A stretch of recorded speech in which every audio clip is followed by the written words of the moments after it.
નમસ્કાર વિદ્યાર્થી મિત્રો, સરસ્વતી ગ્રુપ સંચાલિત ઈ લર્નિંગ સિસ્ટમમાં આપ સૌ વિદ્યાર્થીઓનું હાર્દિક સ્વાગત છે। ધોરણ 11 નામાના મૂળ તત્વો પાર્ટ 1 આપણે અત્યારે અભ્યાસ કરી રહ્યા છીએ। ચેપ્ટર નંબર 1 હિસાબી પદ્ધતિ અને તેના પારિભાષિક શબ્દો। આપણા વિષય કોડ છે 154। રાઈટ, લાસ્ટ લેક્ચરમાં મિત્રો આપણે છે એ 3 ક્વેશ્ચનો વિશે અભ્યાસ કર્યો હતો। હિસાબી પદ્ધતિ વિજ્ઞાન અને કળા છે, સમજાવો। બીજો પ્રશ્ન જોયો તો હિસાબી પદ્ધતિ ધંધાની ભાષા છે, સમજાવો। ત્રીજો પ્રશ્ન જોયો તો આપણે દેશી નામા પદ્ધતિ અને દ્વિનોંધી નામા પદ્ધતિ બંને વિશે સમજાવવાનું। રેડી? જેમાં દ્વિનોંધી દરેક વ્યવહારની બે અસર થતી હોય તેવી પદ્ધતિ। લ્યુકા પેસિઓલી 1494 ઇટાલીનો પાદરી અને ગણિત શાસ્ત્રી, અને ગણિત શાસ્ત્ર નામના પુસ્તકમાં એની રજૂઆત થઈ। બરાબર? એના માટેના છે હિસાબો તૈયાર કરવા માટેના 3 અલગ અલગ ધોરણો હતા।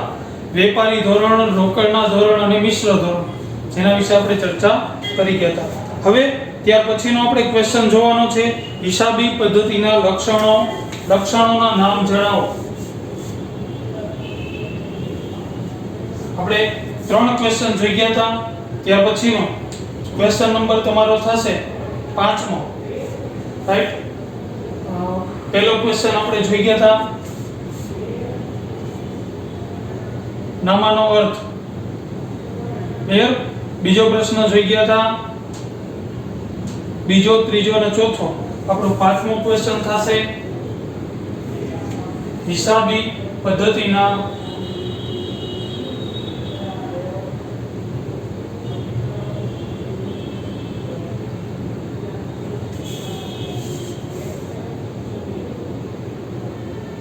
લક્ષણોના નામ જણાવો। જો મિત્રો અહીંયા આપણને છે પ્રોપર શબ્દ આપ્યો છે જણાવો, બરોબર? ખાલી જણાવવાના છે।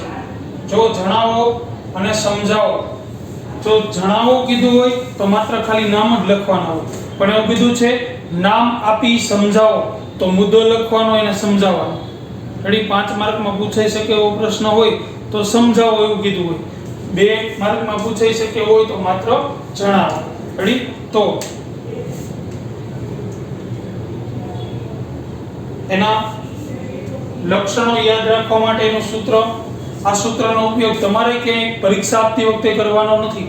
તમારા ચોપડામાં તમે લખી શકો છો, પણ જ્યારે તમે પેપર આપો છો ત્યારે ક્યાંય આનો ઉપયોગ કરવો નહીં, કારણ કે સૂત્ર છે માત્ર આપણે છે એ યાદ રાખવા માટે બનાવીએ છીએ। સૂત્રનો ક્યાંય પેપર લખતી વખતે 11માનો કોઈ પણ પેપર, પ્રિલિમિનરી પેપર હોય, 6 માસિક હોય કે વાર્ષિક હોય, બોર્ડનું પેપર હોય, ત્યાં ક્યાંય સૂત્રનો ઉલ્લેખ કરવો નહીં। જો એનાથી જ તમને મુદ્દાઓ યાદ રહેતા હોય તો તમારે પાછળના રફ પેજ છે પહેલા સૂત્ર લખી નાખો, બરાબર? એના ઉપરથી તમને મુદ્દાઓ આવડતા હોય તો પછી પ્રશ્નની શરૂઆત કરવી। રાઈટ? તો એનું સૂત્ર છે લક્ષણો યાદ રાખવા માટેનું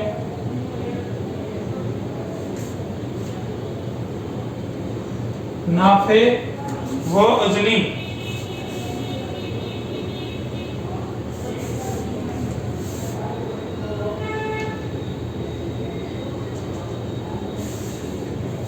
વ અજની એ નાફે વ અજની એ, બરાબર? આના ઉપરથી આપણે મુદ્દાઓ લખી શકાય। પહેલો મુદ્દો ના એટલે નાણાકીય લક્ષણ, નાણાકીય લક્ષણ। બીજો મુદ્દો ફે એટલે નાણાંનું ફેરબદલીના માધ્યમ તરીકે, નાણાંનું ફેરબદલીના માધ્યમ તરીકે।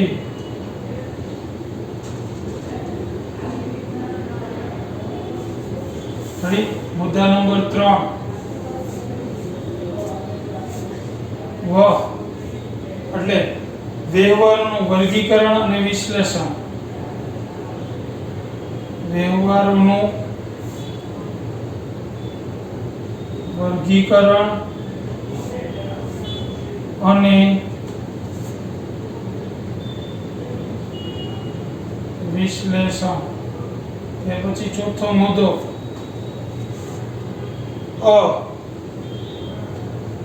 વ્યવહારનું અર્થઘટન.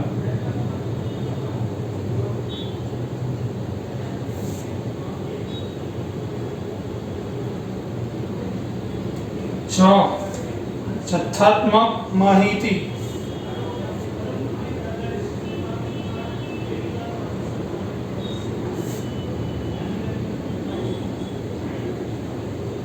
ત્યાર પછી આર્થિક નિર્ણયો. આર્થિક નિર્ણયો. અને લાસ્ટ સાતમો ઐતિહાસિક માહિતી.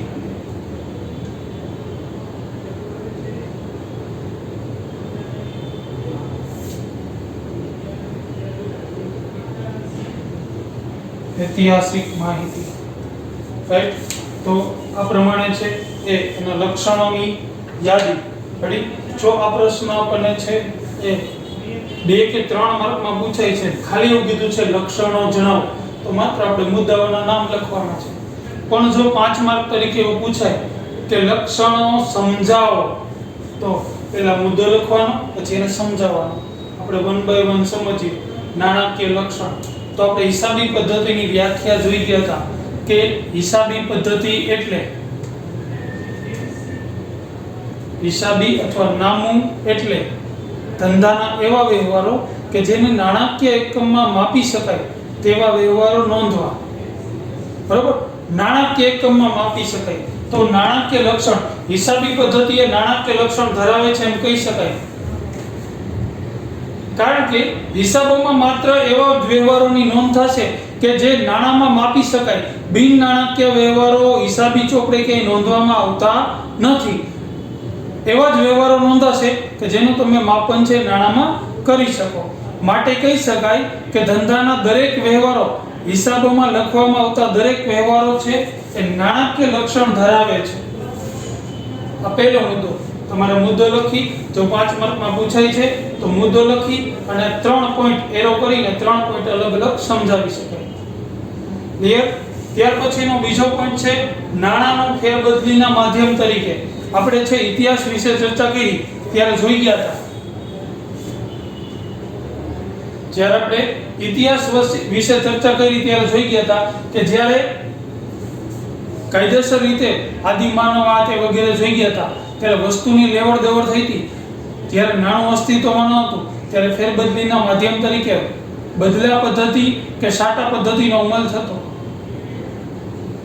બરાબર. જ્યારે નાણું છે એનો ઉદ્ભવ થયો ત્યારથી નાણું ફેરબદલીના માધ્યમ તરીકે, એટલે કે વસ્તુ કે સેવાના બદલામાં નાણાંનો વિનિમય.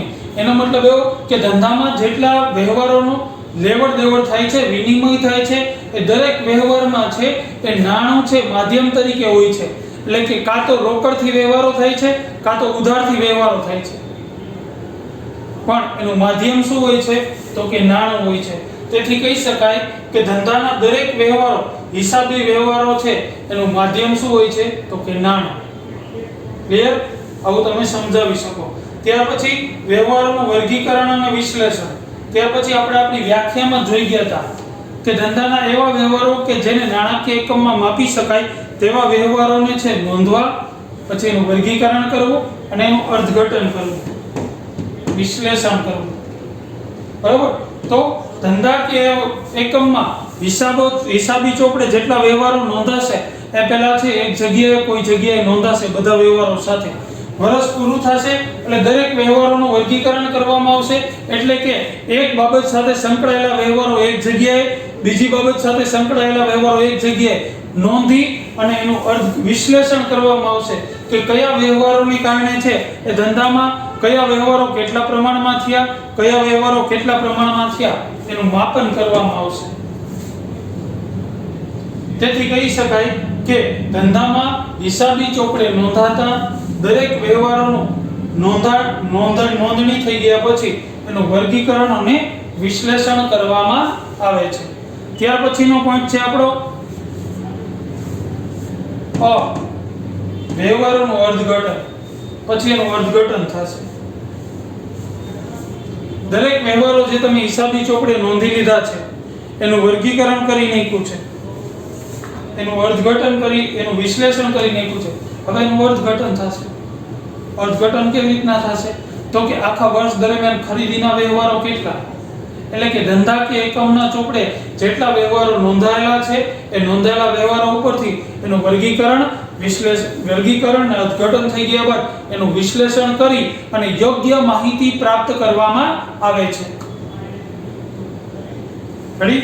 ત્યાર પછીનો વ્યવહાર જથ્થાત્મક માહિતી.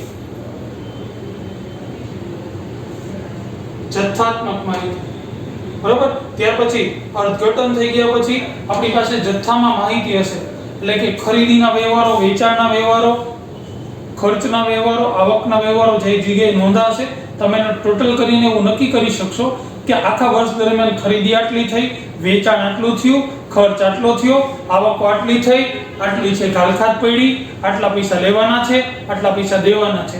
આ જે માહિતી હશે વર્ષના અંતે કેવી મળશે? આપણને જથ્થામાં મળશે, ટોટલ કરેલી. ત્યાર પછી એની ઉપરથી આપણે આર્થિક નિર્ણયો લેશું કે આપણા ધંધાએ છે નફો કર્યો કે ખોટ કરી.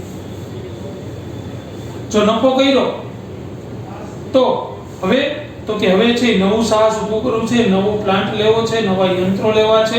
ખોટ કરી તો એને વિકાસ તરફ લઈ જવા માટે છે કયા પગલાં ભરવા વગેરે બાબતોની ચર્ચા વિચારણા કરવામાં આવશે.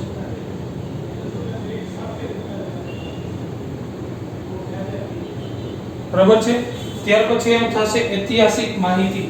હવે તમે જે આ બધી વ્યવહારોની માહિતી મેળવેલી છે એ બધી જ માહિતી ઐતિહાસિક માહિતી કહેવાય.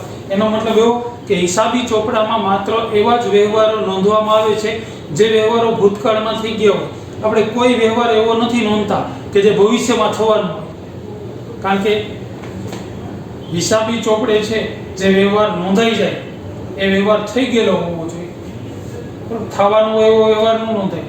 એનો મતલબ કે આર્થિક વ્યવહાર નોંધાય જેમાં તમારે પૈસાની લેવડ દેવડ થઈ ગઈ હોય અથવા ભવિષ્યમાં થવાની હોય એવા જ વ્યવહારોની નોંધ થશે જે ભવિષ્યમાં થવાની છે, અથવા તો તમે ભવિષ્યમાં આગળ આવો વ્યવહાર કરશો એવી કોઈ નોંધ ન થાય.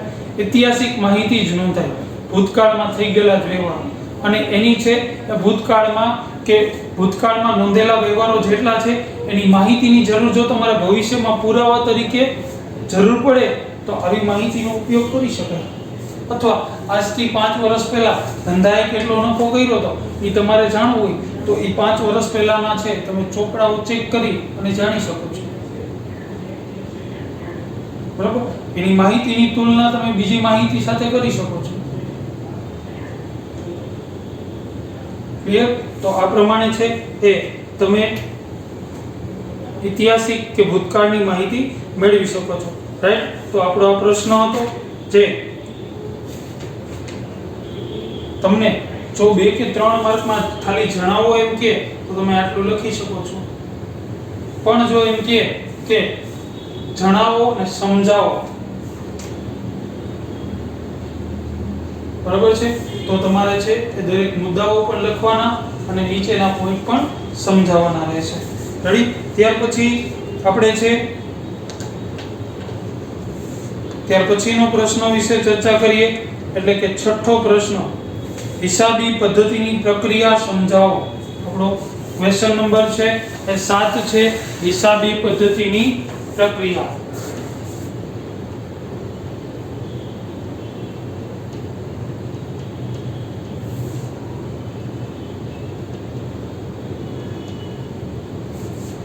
હિસાબી પદ્ધતિની પ્રક્રિયા સમજાવો. 5 માર્કમાં પૂછાઈ શકે એવો પ્રશ્ન. બરાબર?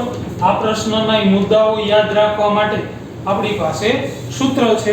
પાછું એ જ સૂચના સૂત્ર કે પરીક્ષામાં લખવાનું નથી. જો તમને સૂત્ર ઉપરથી જ મુદ્દા યાદ રહેતા હોય તો રફમાં લખી શકો છો. રેડી? તો આના માટે સૂત્ર છે નો વવિતા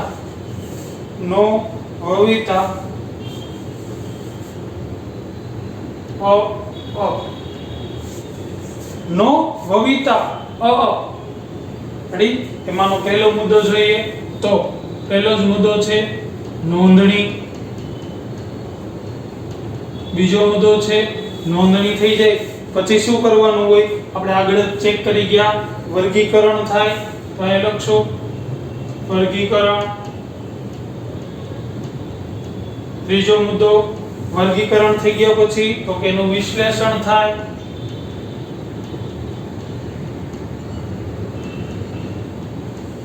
ત્યાર પછી ચોથો મુદ્દો વિશ્લેષણ થઈ ગયા પછી એની ઉપરથી શું નીકળે? તો કે તારણો નીકળે. તારણો. પાંચમું તારણો નીકળે પછી એનું અર્થઘટન થાય. અને લાસ્ટમાં છઠ્ઠી પ્રક્રિયા અહેવાલ રજૂ કરાય. બરોબર? આ પ્રમાણે છે એ હિસાબી પદ્ધતિની પ્રક્રિયા છે. આપણે હિસાબી પદ્ધતિ એટલે કે હિસાબો લખવાની પ્રક્રિયા આખી શું છે? તો કે આખી આ પ્રક્રિયામાં છે પહેલો મુદ્દો જોઈએ નોંધણી. તો કે હિસાબી પદ્ધતિમાં જે વ્યવહારો કે બનાવો બને છે, જે વ્યવહાર થાય છે ખરીદીના વેચાણના, એ બધાને પહેલા શું કરવામાં આવે છે? તો કે નોંધવામાં આવે છે. કેવા વ્યવહારો નોંધાય? તો કે આ દરેક વ્યવહારો નાણાકીય લક્ષણ ધરાવતા હોવા જોઈએ. એનો મતલબ નાણાંમાં માપન થઈ શકે તેવા હોવો જોઈએ. તેને તો કે નાણાં સ્વરૂપે જ નોંધવામાં આવે. તો પહેલો મુદ્દો આપણો થશે નોંધણી. બીજો મુદ્દો છે વર્ગીકરણ. તો કે હિસાબી પદ્ધતિમાં છે અલગ અલગ પ્રકારના ઘણા બધા વ્યવહારો થતા હોય, જેમ કે રોકડના વ્યવહાર, ઉધારના વ્યવહાર, આવકના વ્યવહાર, ખર્ચના વ્યવહાર વગેરે. સામાન્ય રીતે આ પ્રકારના વ્યવહારો છે આપણે જોઈએ તો આવક, ખર્ચ, મિલકત, લેણું, દેવું વગેરે હોઈ શકે. બરાબર? આ વ્યવહારોનું વર્ગીકરણ હિસાબી પદ્ધતિના જે ઉધાર જમાના નિયમો છે એના પ્રમાણેનું વર્ગીકરણ થાય. આ ઉધાર વ્યવહારો, આ જમા વ્યવહારો. રેડી? આ થઈ ગયા પછી તો કે ત્રીજા ક્રમમાં શું થાય એનું? તો કે વિશ્લેષણ થાય. વિશ્લેષણ તો કે હિસાબી માહિતીનું વર્ગીકરણ થઈ ગયા પછી એનું વિશ્લેષણ કરવામાં આવે. વિશ્લેષણ કરતી વખતે એક બાબત ધ્યાનમાં રાખવાની કે જે બાબતના ચોક્કસ સમયના વ્યવહારો છે એક જગ્યાએ હોય. બરાબર? ખરીદીના વ્યવહારો એક જગ્યાએ, વેચાણના વ્યવહારો એક જગ્યાએ. બરાબર? એની ઉપરથી આપણને શું માહિતી મળે? તો કે વર્ષની શરૂઆતમાં છે મિલકત આટલી હતી, વર્ષ દરમિયાન આટલી ખરીદી, વર્ષ દરમિયાન આટલી વેચી અને આટલી અત્યારે આપણી પાસે છે. તો એ આપણે ધંધામાં ચેક કરી શકીએ. આપણા ચોપડામાં જે માહિતી હોય એ જ માહિતી રૂબરૂ પ્રમાણે છે. એની માહિતી મેળવી અને વર્ગીકરણ અને વિશ્લેષણ દ્વારા એ માહિતી આપણે જાણી શકાય છે. ક્લિયર? ત્યાર પછી વિશ્લેષણ થઈ ગયા પછી એની ઉપરથી તારણો નીકળે. તો કે હિસાબી પદ્ધતિમાં વ્યવહારો અને બનાવોની નોંધણી, વર્ગીકરણ, વિશ્લેષણ કરીને તારણો કાઢે છે, જેના આધારે છે એ ચોક્કસ અર્થઘટન કરવામાં આવે કે તમે આ બધી પ્રક્રિયાઓ કરી છે એના અંતે ધંધામાં નફો થયો કે ખોટ. રેડી? તો ત્યાર પછીનો આપણો પોઈન્ટ છે અર્થઘટન. અર્થઘટન કરવામાં આવે. હિસાબી પદ્ધતિમાં છે એ માત્ર હિસાબો તૈયાર કરવામાં આવતા નથી, પણ તો કે તેના પરથી નિયમ પ્રમાણે હિસાબો તૈયાર કર્યા પછી તેમાં દર્શાવેલ વિગતો અને આંકડાઓ દ્વારા એનું અર્થઘટન કરવામાં આવે. કેવી રીતના? તો કે દાખલા તરીકે એક કંપનીની ઉપજ છે એ 80,000 હતી, તેનો ખર્ચ 20,000 હતો. એનો મતલબ એવો થયો કે 60,000 પૈસા મળ્યા.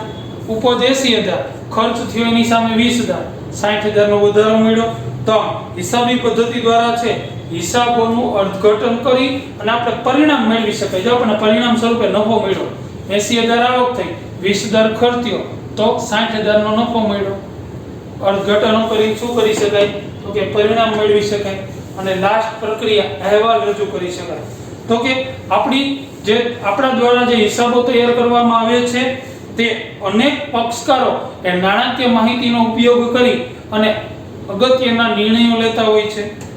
તો કે જેના દ્વારા તેઓ અનેક પ્રકારના નિર્ણયો લેતા હોય છે, જેમ કે દેવાદારો, લેણદારો, શેરહોલ્ડર્સ, સરકાર, ભવિષ્યના શેરહોલ્ડર્સ, મજૂરો, કર્મચારીઓ, સુપરવાઇઝરો,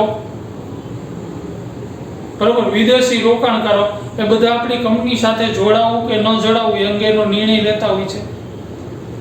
તો આ આપણે માહિતી અહેવાલ સ્વરૂપે રજૂ કરેલી હોવી જોઈએ, એટલે કે સામેનો વ્યક્તિ છે એના ઉપરથી પોતાનો નિર્ણય લઈ શકતો હોવો જોઈએ. તો આમ છે એ નાણાકીય માહિતી અહેવાલ સ્વરૂપે રજૂ કરવામાં આવે છે. આ થઈ જાય એટલે નીચે છે તમારે હેડિંગ આપવાનું રહેશે, હિસાબી પદ્ધતિનો ચાર્ટ.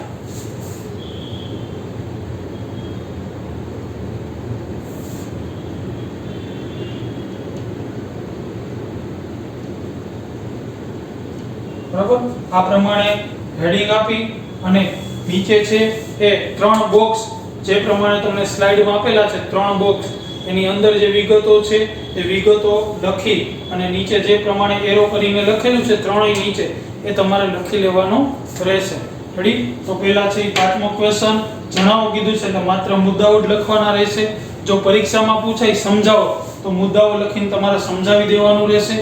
પછી 7મો ક્વેશ્ચન, એનું સૂત્ર, મુદ્દો લખીને જેમ તમને સ્લાઇડમાં પોઈન્ટ વાઇઝ આપેલા હતા પોઈન્ટ લખી નાખવાના. પછી બીજો મુદ્દો, એના પોઈન્ટ, પછી નીચે હિસાબી પદ્ધતિનો ચાર્ટ, જે પ્રમાણે તમને સ્લાઇડમાં છે એ ચાર્ટ આપેલો હતો બોક્સ કરીને, એ પ્રમાણે છે એ તમારે લખી લેવાનું રહેશે. ક્લિયર મિત્રો? તો આપણે નેક્સ્ટ લેક્ચરમાં છે એ આનું મહત્વ, હિસાબી પદ્ધતિનું મહત્વ, ફાયદા અને લાભ વિશે ચર્ચા કરીશું. ક્લિયર મિત્રો? તો આ પ્રમાણે છે એ વ્યવસ્થિત ચોપડામાં લખી લેજો, એકવાર વાંચી જાજો એટલે છે એ વ્યવસ્થિત સમજાઈ જાય. ક્લિયર મિત્રો? Thank you.